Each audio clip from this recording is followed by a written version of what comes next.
अपना आंखें खोलता है। उसके सामने एक बिस्तर था, लेकिन फिर भी उसने जमीन पर सोया था। तेयांग अपनी शादी से भागने के बाद सोचा था वो बिल्कुल आजाद हो चुका है। वो जो बनना चाहते है, जो करना चाहते है, वो कर पाएगा। लेकिन उसके बदले अभी उसे एक पिंजरे के अंदर बंद करके रखा हुआ है। क्या बदला है? ये बिल्कुल एक ही लगता है। उसे अपने घर में रहने से नफरत है और इस जगह पर भी रहने से नफरत है। वो अपनी मॉम डैड और वहाँ पर रहने वाली बाकी सारे इंसानों से नफरत करते हैं और यहाँ पर एक जीवन गाधे से भी वो नफरत करते हैं। दोनों जगह पर भी उसे पिंजरे में बंद करके रखा है ना? सच में कुछ भी नहीं बदला। तेयांग कांप रहा था। उसे अपनी पेट में दर्द महसूस हो रहा था। वो धीरे से उठकर बैठता है, फिर वो खड़ा होता है। वो नीचे की तरफ देखता है उसकी फटे और गंदे कपड़े को। वो इस दम घुटने वाला कपड़े को उतारने के लिए कुछ भी करता, लेकिन इस खाली कमरे में उसकी कोई कपड़े भी नहीं है। वो इस दर्द से भागना चाहते हैं, लेकिन दर्द से भागने के इरादे उसे और भी ज्यादा दर्द दे रहा है। ताइहोंग अपनी नजरें हटा लेते हैं जब वो दरवाजे की आवाज सुन पाते हैं। वो अपनी पैर खींच लेते हैं क्योंकि वो जंगकुक के आमने सामने नहीं होना चाहते हैं। पर उसके सामने एक नया चेहरा था, काले बालों के साथ एक खूबसूरत लड़की, किम तेयांग। उसकी आवाज तेयांग को कुछ कह रहा था। वो उसकी बात सुनना चाहते, लेकिन वो इस जगह के किसी भी इंसान को यकीन नहीं करता।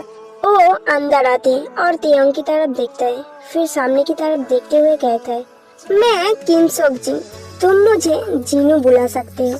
मेरी उम्र 30 साल है। मैं शादीशुदा हूँ और यहाँ पर काम करती हूँ और आप इनकार नहीं कर सकते, मैं बहुत खूबसूरत हूँ।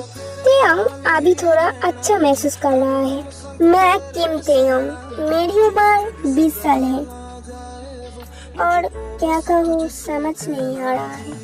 जिनू हंसता है और कहता है, तुम्हें मुझसे डरने की जरूरत नहीं है, लेकिन जीवन तुम्हें बुला रहा है।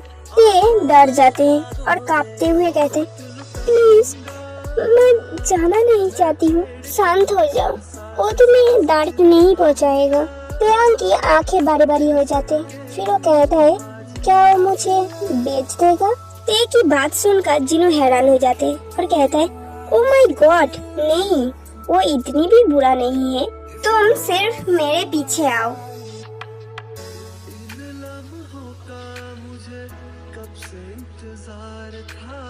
जाकर फ्रेश हो जाओ, उसके बाद उसके पास जाना होगा।